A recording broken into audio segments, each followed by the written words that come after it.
What's up, y'all? Welcome back to Dolphins Daily, your daily dose of Dolphins content with ya boy, Chris Kane. Let's talk about the Dolphins.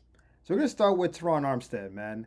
So today he officially retired. Now we talked about this story almost 2 months ago because that's when he announced his retirement. But he didn't actually fill his paperwork out because by waiting until June 1st, he actually did a solid to the Dolphins. So W man's Terron Armstead. Basically, had he retired and actually signed the papers pre-June 1st, all of his dead cap would have hit us this year, which would have just sunk the cap because we're already bad in the cap situation already. So like 18.5 million just would have hit us right now. By delaying that until right now, we can offload 10.7 till next year. So basically, we can split his cap number in half just by waiting to this date. So he did us a super solid. He didn't have to do this, but he respects the organization, and we were good to him. We gave him a nice contract. He did his job as long as he could. His body kind of broke down, but now he's officially retired. Now we mentioned it before, but he's officially retired. I did kind of want to do like a little retrospective of his career. Five-time Pro Bowler, one-time All-Pro, 12-year vet. Injuries killed him, especially with the Dolphins. I mean, injuries killed him. So many years he started really well, and then knee, back. Like he just things kept knocking him out. When he played, he was great. And again, to say five-time Pro Bowler, for one-time All-Pro, meaning you're like one of the top two at your position, I think he's in the Hall of Very Good, which is a real thing. There's a lot of people who you think, are they Hall of Fame worthy? You start thinking they're like on the cusp. I don't think he's like that on the cusp. I think someone like Chad Johnson is very much on the cusp of like Hall of Fame, where you look at 7 years, this is great. But maybe if he had done it for two more, he would have been Hall of Fame worthy, right? I think Terron Armstead's like, he's a Hall of Very Good, very solid career. I don't know if we're going to retire his jersey. I don't know if he did enough here for that or with the Saints, but I do think he would be remembered for a while. I think he did very well for his career. He did very well financially. But again, really solid career. He was great in the community. I think he's going to stay in Miami for the time being. So hopefully he stays around. We see him at events, doing things with the people. I mean, why would you move? You're not going to New Orleans. More shots at the Saints. Um, but just appreciate what he did for organization because when we brought him over, like his job was to like protect Tua. That was like, hey, we need you to be like, we need you to hold Tua down. And when he played, Tua was really good. When he didn't play, they got bad for Tua. We all saw it. Like the whole old line basically would crumble when he didn't play. We've seen some of that kind of with, oh my God, San Francisco's offensive line, Trip Williams. Had a blank. When Trip Williams doesn't play for San Francisco's old line, that old line is awful. He comes back, it gets better. That's what Trent was for the Dolphins. When he played, hey, we're okay. Not great, but we're okay. But generally, when he didn't play, everything went sideways. We started shuffling people around. But wanted to give him a big shout out, man. This will probably be the last story for Teron unless he does something like in the community or something because there's no more football for him to be playing. But thank you for what you did for us, man. Thank you for the cap situation. Again, being able to delay 10.7 million to next year in a year where our money's all over the place, that seems like it's NFL, there's money all over, but it's a big deal that he did not have to do. He could have just said he could have waited and just said I'm taking the whole salary. He could have not reduced his base salary. He did a lot of things at the end to put us in the best position. So shout out to you, Teron. You get my salute. Hopefully we'll see you around the community. Now, we're going to get back into the Jonnu situation because I don't know where we are right now, but I didn't realize this until today, but Jonnu is represented by Drew Rosenhaus. And we all know Drew Rosenhaus because he also represents Tyreek. And he did TO and dozens of players you know before that. Drew is a very outspoken guy. He's a very front-facing person. You can believe 45% of what he says. So Drew Rosenhaus came out and said, I think, or I know, Jonnu wants to stay with Miami. We just hope the money works out. Yeah, we all know it's not news.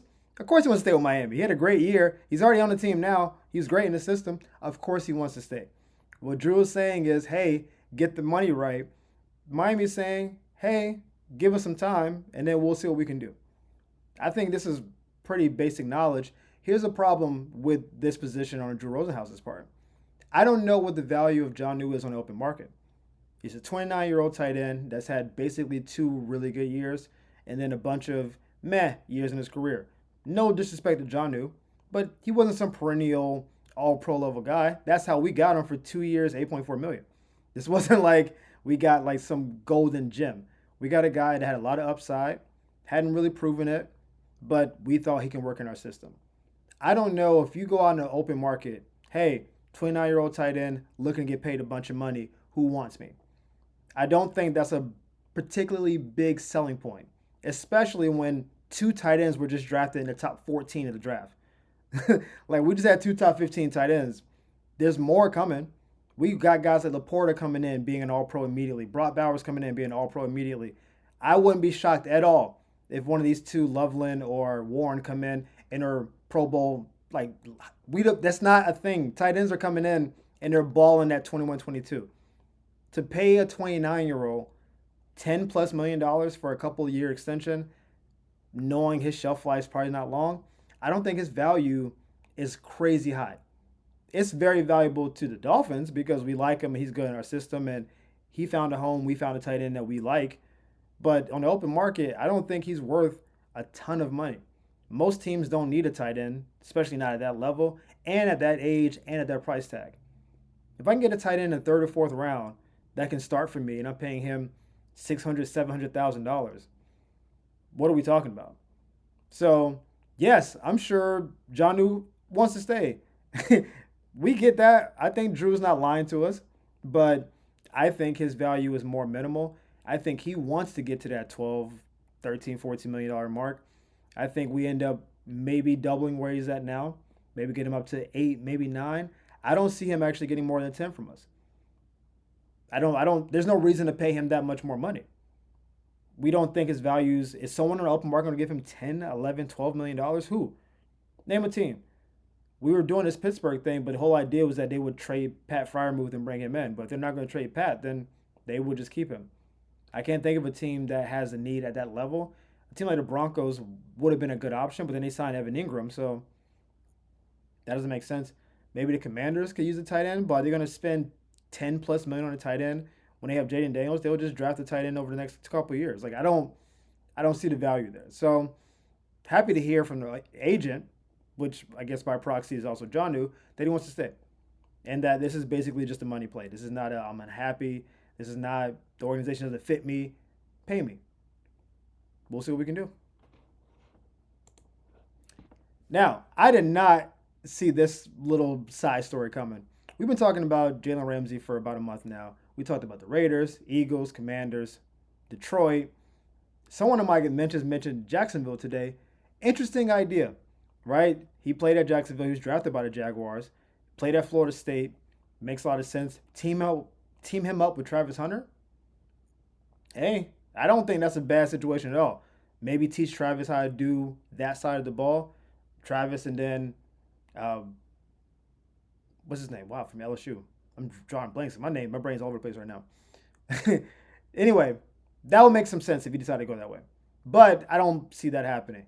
There are reports today that the Vegas Raiders are actually looking at Jalen Ramsey, which I was like, kind of makes sense. They lost Nate Hobbs in the offseason, who was their top corner before. Their coach now, Pete Carroll. Pete Carroll likes big cornerbacks, physical corners. Think of the Richard Sherman type corners that he's had before. That actually makes sense. Was it Browner? He likes tall, physical corners. Now I don't know if he's gonna play the same kind of zone cover 3 that he was playing before. Jalen can obviously play a zone. He can play man. He can play whatever you want him to play. But the physicality of Jalen Ramsey actually fits the defensive scheme that Pete Carroll has liked to run before. He likes tall, physical, smart cornerbacks. All those things are Jalen Ramsey. It all checks out. Vegas, great place to be. I don't know if Jalen wants to be there, but I know he was in LA before. Vegas is not particularly far. And they have a legitimate need. Their secondary was not good last year. Watch a lot of Raider games out here on the West Coast. Not good in the secondary last year. They have a bunch of young pups out there right now. And they have a 3-year Geno window. 3-year Pete Carroll, 3-year Geno. We trying to win in the next 3 years. I think Jalen Ramsey has 2 to 3 years to play well. So that timeline makes sense. You wouldn't go get a 22-year-old when you got 3 years to win. You get a 31-year-old and say, hey, we need to be good like right now. We got to play man homes every year. And now Bo Nix, like it's a lot to deal with. And Herbert, there's a lot to deal with in the division. This actually makes sense. And the biggest reason this makes sense is the Vegas Raiders have $36 million in cap they can spend. They got money. They have money. They have a need. They have a fit. And they have a coach who I think that relates to. Because Jalen's an intense dude. He wants to compete. Pete Carroll, intense dude, wants to compete. Like, I think there's a match there. This actually makes the most sense across the board. I think the reason is we weren't talking about this before is because we don't think the Raiders are going to be particularly good next year. And so we were kind of like, what's the biggest contender out there that wants them? And then we were kind of like pairing them up with contenders. But in terms of a fit, a need, a city that's going to embrace him, a coach that's going to embrace him, he can play safety or corner for them. Like I saw some research today that said he could play both positions at wherever he goes. So they can almost be interchangeable. If we need you more at safety, you play there. We need you more at corner, you play there. It's more like a Charles Woodson kind of thing in his career, where Charles Woodson basically went full-time safety, but can kind of come down the box and be like a nickel corner from time to time. I see all that for Jalen. I think he's super versatile, very smart. The money is there. Already won a championship. I don't think the Raiders are actually the worst choice in the world. Hadn't heard anything about that until right now, but I think there's some validity to this story. We did the Jonnu thing, and they were like, there's no reporting on that. This one, I believe, is actually a legitimate one. So we'll see in the next couple of days if this new report is the Raiders team leaking some stuff out. And hopefully, I haven't looked at their draft situation for next year, but hopefully the Raiders have a couple of good picks they can send our way, because I know they're trying to win now, and Miami's trying to most likely rebuild for the future. But anyway, guys, thank you for tuning in to Dolphins Daily. We appreciate the love and support. Thank y'all for crushing the like and subscribe goals. We do this all for you daily. We'll see you next time on Dolphins Daily. Peace.